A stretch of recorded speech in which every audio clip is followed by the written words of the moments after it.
তো আজ ছিল মহাশিবরাত্রি, তো আমরা চলে গেছিলাম গঙ্গা স্নানে। তো সকাল সকাল যাইনি, একটু দুপুর করে গেছিলাম। না না, বোন আর আমি একা যাইনি, মাসি মেসেও গেছিলো। তো যাই হোক, স্নান করে এখানে বাবার মাথায় জল ঢেলে তারপর আমতেশ্বরী মন্দিরে এসে মাকে প্রণাম করে দেন চলে গেছিলাম আমরা বাড়ি। তো সন্ধেবেলা এখানে আমি রেডি হয়ে নিয়েছিলাম পুজো দিতে যাওয়ার জন্যে। আর আমার মা এখানে সব কিছু রেডি করে নিয়েছিল পুজো দিতে যাবে বলে।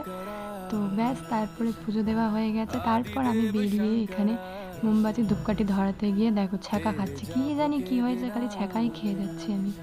তো তারপরে এখানে আমি একে একে শিব মন্দিরে, দুর্গা মন্দিরে, রাধা গোবিন্দের মন্দিরে আর মা শীতলার মন্দিরে ধূপকাঠি মোমবাতি ধরিয়ে নিয়েছিলাম।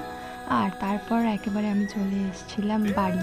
আর বাড়ি এসে এখানে আমি খেয়ে নিচ্ছিলাম সাবু। তো ফার্স্টে দিদি টেস্ট করে দেখছিল।